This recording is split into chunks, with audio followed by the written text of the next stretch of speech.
रणविजय एक 27 साल का बैचलर था जो काफ़ी अच्छा अर्न करता था और उसका अपना खुद का मकान था। रणविजय की सिर्फ एक बात जो थी वो सबसे ज़्यादा बुरी थी कि वो साफ़ सफाई ज़्यादा अपने घर में रखता नहीं था। इसी के चलते लोग अक्सर उसके घर पे आने से कतराते थे। लोग जब भी उसके घर में आते तो यही कहते कि यार तुम्हारी दीवारें इतनी ज़्यादा गंदी हैं, तुम्हारा फर्श इतना ज़्यादा गंदा है और तुम इतना अच्छा खासा अर्न करते हो, तो इन सब चीज़ों की थोड़ी सी मेंटेनेंस कर लिया करो। रणविजय इन सब बातों को ज़्यादा सीरियसली लेता नहीं था। लेकिन एक दिन उसका बेस्ट फ्रेंड रवि उसके घर पे आता है काफ़ी दिनों के बाद में, और वो आकर के ये बात बोलता है, यार बहुत ज़्यादा तेरी दीवारें ना गंदी हो रही हैं, तू खुद देख कितनी सीलन वगैरह पड़ी हुई है, एक काम कर, इन्हें तू साफ़ करवा ले। रणविजय को भी लगा कि चलो बात बिल्कुल ठीक है और मैं ऐसा करता हूँ। रवि ने कहा ठीक है, मैं जा रहा हूँ और मैं 1-2 दिन में वापस आता हूँ और तब मैं देखता हूँ तेरे घर का हाल क्या है। रवि वहाँ से चला गया। रणविजय ने एक इंसान को बुलाया जो यहाँ पे सफ़ेदी वगैरह करता था और उसको उसने पूरा घर दिखाया। उस इंसान ने पूरा घर देखा और आखिरी में उसने एक सवाल पूछ लिया कि सर एक बात बताइए, आप दोनों के अलावा यहाँ पे कौन रहता है? उसने कहा क्या क्या कहा तुमने? सर आप दोनों के अलावा यहाँ पे कौन रहता है? रणविजय ने कहा दोनों।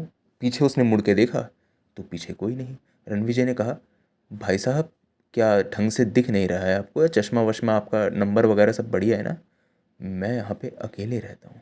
उसने कहा आप अकेले रहते हैं? उसने कहा बिल्कुल अकेला रहता हूँ, आपको दिख नहीं रहा मैं आपके सामने खड़ा हुआ हूँ? ये देखो, मस्ती मजाक मेरे सामने मत करो। ये बताओ सफाई कर पाओगे या नहीं? उसने कहा सर, अगर आप अकेले रहते हैं तो आपके पीछे जो शख्स खड़ा है जो इस वक्त मुझे देख रहा है वो कौन है? रणविजय दोबारा पीछे मुड़ के देखता है तो पीछे कोई नहीं।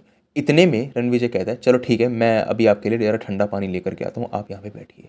वो आदमी बैठता है और कुछ टाइम के बाद में, कुछ 10 सेकंड के बाद में एकदम से उसको भागने की आवाज़ सुनाई देती है रणविजय को। वो जाता है तो देखता है कि वो जो आदमी आया था जो यहाँ पे दीवार पोतने वाला था, वो फटाफट से उस घर से एग्जिट ले रहा था। उसको लगा कि यहाँ पे कोई चोरी वोरी ना कर गया हो, और ये लोग अक्सर शराब के नशे में रहते ही हैं। वो जा करके उसको पकड़ता है और कहता है क्या ड्रामा लगा रखा है ये? पहले तुम कहते हो कि तुम्हें कोई दिखाई दे रहा है, फिर तुम यहाँ से भाग रहे हो, आखिर है क्या?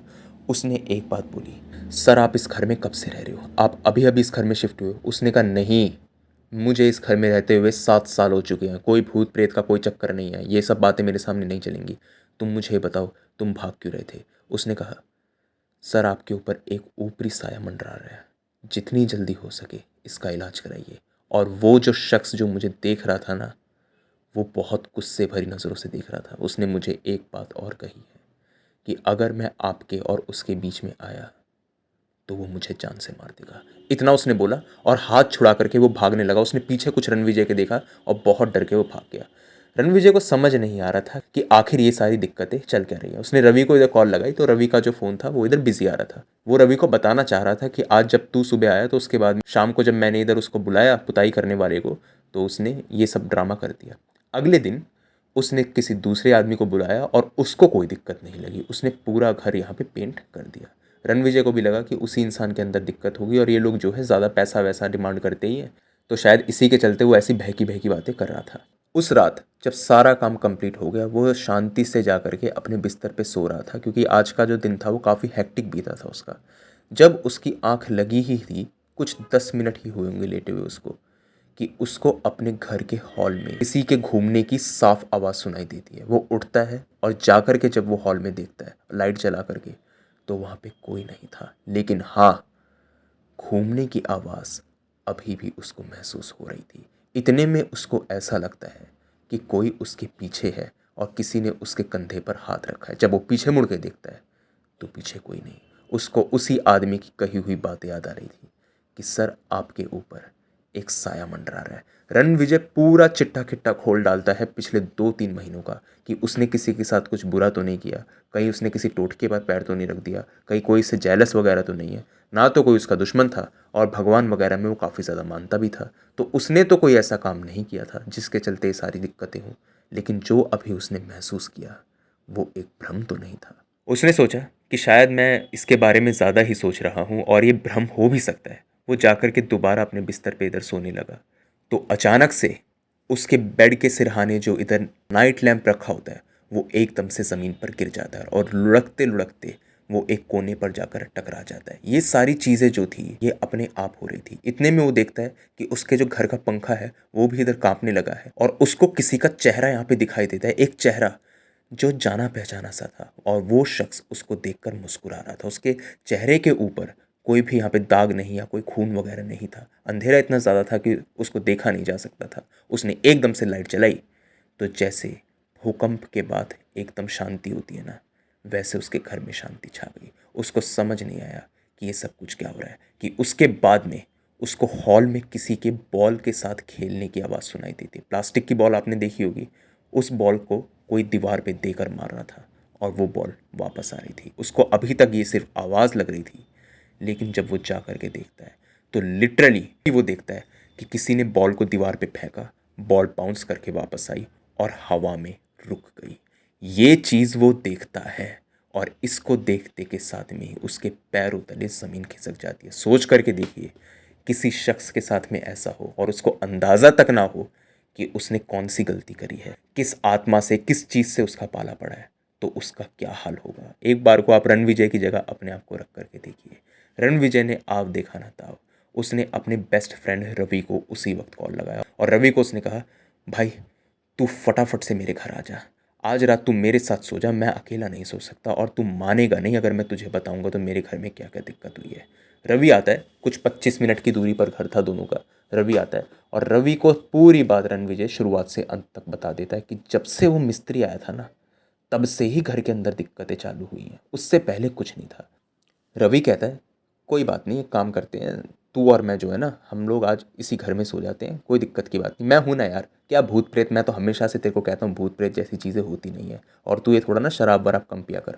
उसने कहा, भाई मैंने पिछले 7 दिनों से शराब नहीं पी है, ये शराब का नशा नहीं है, तू मेरी बात पे यकीन कर। रवि ने कहा, ठीक है कोई बात नहीं, चल बेडरूम में चल और तू कुछ खा पी करके आराम से सो जा। दोनों बेडरूम में इधर सो रहे थे कि इसके बाद में रवि भी उसी चीज़ को, सेम उसी चीज़ को महसूस करता है जो रणविजय के साथ में हुई थी। वही सब कुछ, घर का हिलना, पंखे का एकदम से कांप जाना और इसी के साथ में नाइट लैम्प का दोबारा से गिरना, किसी का प्लास्टिक बॉल से खेलना, और इसी के साथ साथ साथ एक सबसे अजीब चीज़ ये कि जो उनकी खिड़कियाँ थी वो बहुत तेज़ तेज़ बज रही थी, जैसे कोई बाहर से उसके ऊपर नॉक कर रहा हो और अंदर आना चाहता हो। बाहर कोई हवा नहीं, कोई तूफान नहीं, कुछ नहीं, एकदम शांति। लेकिन आखिर ये सब कुछ कर कौन रहा था, किसी को कुछ नहीं पता। कि इतने में रवि और रणविजय के घर की बेल बजती है। वो अभी इन्हीं सब चीज़ों के अंदर खोए हुए थे कि जैसे ही बेल बजती है उनका ध्यान टूटता है, और जब वो गेट की तरफ जाते हैं और गेट खोल कर देखते हैं तो वहाँ पर भी कोई नहीं। इतने में उन दोनों को महसूस होता है कि लास्ट वाले कमरे का दरवाज़ा किसी ने बहुत तेज़ बंद किया है, और जब वो उस दरवाजे को खोल करके देखते हैं तो अंदर का सारा सामान तहस नहस पड़ा हुआ था। जिस कमरे के अंदर वो लोग सोए थे उसकी हर एक चीज़ अपनी जगह पर नहीं थी, हर एक चीज़ ज़मीन पर गिरी हुई थी या टूटी हुई थी। रवि ने रणविजय को सिर्फ एक बात बोली, तू एक काम कर, तू फटाफट से ना मेरे साथ चल और तू मेरे घर पे रह, और कल हम देखते हैं कि इसका हम क्या उपाय निकाल सकते हैं। उस दिन रणविजय रवि के घर चला गया और जब वो रवि के घर गया तो वहाँ पे उसके साथ में कोई भी दिक्कत नहीं हुई। पूरी रात उन दोनों ने शांति से यहाँ पे गुजार ली। लेकिन उस रात को जब वो रवि के घर गया था ना, तो वो उसके एग्जिस्टिंग घर पे नहीं, उसके पुराने वाले घर पे गया था जो वो पिछले 5 साल से उसने बंद कर रखा था। उस घर पे वो रुका था और उसने पूछा भी था कि रवि तू इस घर में क्यों लेकर के आया है। वो कहता है, तुझे याद होगा हम लोग बचपन में साथ में खेला करते थे यहाँ पे, छुपन छुपाई वगैरह, वो सब तुझे याद है। उसने कहा, हाँ हाँ, लेकिन इससे उस बात का क्या लेना देना है और तू इधर क्यों लेकर के आया है। वो कहता है, बस आज ना हम लोग यहीं रुकेंगे, कल तू चला जाइयो। उस रात तो कुछ ऐसा नहीं हुआ, लेकिन जब अगले दिन रणविजय रवि के घर से निकल रहा था ना, तो वो एक चीज़ देख रहा था कि रवि उसको बार बार कोई चीज़ देने की कोशिश कर रहा था। कह रहा था, ये बैट जो है तुझे याद होगा, ये बैट प्लास्टिक का बैट हम लोग बचपन में बहुत यूज़ करते थे, ये तू ले जा। तुझे बचपन में ये बैट काफ़ी ज़्यादा पसंद था ना, तू मुझसे मांगा भी करता था, तू तू इसको ले जा, तू कोई दिक्कत की बात तो नहीं है। रणविजय कह रहा है, रवि तुझे हो क्या गया है, 27 साल का आदमी प्लास्टिक के बैट से खेलेगा और तू कैसी बातें कर रहा है, तुझे याद नहीं है कल मेरे घर में क्या क्या हुआ है। तू इन सब बातों को छोड़, मैं जा कर के देखता हूँ कि मैं क्या कर सकता हूँ। उसने बहुत बार रणविजय का नाम पुकारा रवि ने, लेकिन रणविजय ने ध्यान नहीं दिया। जब वो अपनी बाइक पर बैठकर वापस जा रहा था, उसने लिटरली ऐसा फील किया कि रवि का घर जो है वो बंद पड़ा हुआ है, यानी कि रणविजय उस घर के अंदर आया ही नहीं था। उसको ऐसा महसूस हो रहा था खैर, ये सब बातों को उसने किनारे किया और वो अपने घर पे वापस आ गया। घर पे आकर के जब उसने अपने आखिरी वाले कमरे को देखा तो उसका सारा सामान वैसे का वैसा ही पड़ा था जैसे सफ़ेदी वाले दिन पड़ा था, बिल्कुल सेम अपनी जगह पे। और कहीं पर भी ऐसा देख करके नहीं लग रहा था कि इस घर के एक एक सामान को किसी ने तहस नहस करके रख दिया हो। उसको समझ नहीं आ रहा था कि आखिर ये सब कुछ क्या हुआ। उसने यहाँ पे रवि को कॉल करी तो रवि का जो फ़ोन नंबर था वो आउट ऑफ रीच आ रहा था। उसने 3-4 बार और मिलाने की कोशिश करी, नहीं मिला। इसके बाद में उसने रवि की मॉम को कॉल करी और उनको कहा, आंटी ज़रा रवि से एक बार बात करेंगी, वो कल मेरे साथ में मेरे घर पे आया था ना, तो उसके बाद में आपको मैं बताऊंगा, आप मानोगे नहीं। पता नहीं क्या सीन है क्या नहीं है, किसी ने हमारे साथ मजाक किया है कि नहीं किया। वो लगातार बोले ही जा रहा था और उसकी मम्मी ने बस एक बात बोली, बेटा किससे बात करनी है तुम्हें? आंटी रवि से। उसको एक बार आप बुला दीजिए ना, और उसको मालूम है, पूरी बात पता है। आप ना उससे पूछना, आप हैरान रह जाओगे मेरे साथ में कल क्या हुआ। उसने कहा, बेटा रवि की तो 2 दिन पहले मौत हो चुकी है। जब वो तेरे घर गया था और वापस आ रहा था तो रास्ते में उसका एक्सीडेंट हुआ और उसकी मौत हो गई। रणविजय को अपने कानों पर विश्वास नहीं हुआ। उसको समझ नहीं आया कि आखिर ये कह क्या रही हैं। वो कहता है, आंटी देखो मैं मजाक नहीं कर रहा, आपको पता नहीं है मेरे ऊपर क्या बीत रही है। कल रवि मेरे साथ में रुका है मेरे घर में और उसके बाद में मुझे अपने पुराने घर पर भी लेकर के गया। उन्होंने कहा, बेटा पुराने घर का ताला तो पिछले 5 साल से लगा हुआ है, उसकी चाबी जो है वो तो सिर्फ मेरे पास है। तुम किस घर की बात कर रहे हो? रणविजय पूरी की पूरी बात रवि की माँ को बताता है और वो बताता है कि किस तरीके से उसको ये सब कुछ फील हुआ। और उसको मिस्त्री की कही हुई वही बात याद आ रही थी कि आपके घर में आपके अलावा एक और शख्स रहता है जो नहीं चाहता कि मैं आपको इन सब चीज़ों के बारे में बताऊं। वो आदमी जो था, वो मिस्त्री जो था, वो रवि के बारे में ही बात कर रहा था। यानी कि रवि की जब मौत हुई थी तो वो रणविजय के साथ में ही रुकने के लिए आ गया था। और ये सब कुछ जो हुआ था, ये सब कुछ रवि ही कर रहा था। याद होगा आपको, रणविजय को रात में सोते हुए एक चेहरा भी दिखाई दिया था और उसको चेहरा क्लियरली याद नहीं आ रहा था, लेकिन उसने देखा था कहीं पर, क्योंकि अंधेरा बहुत ज़्यादा था।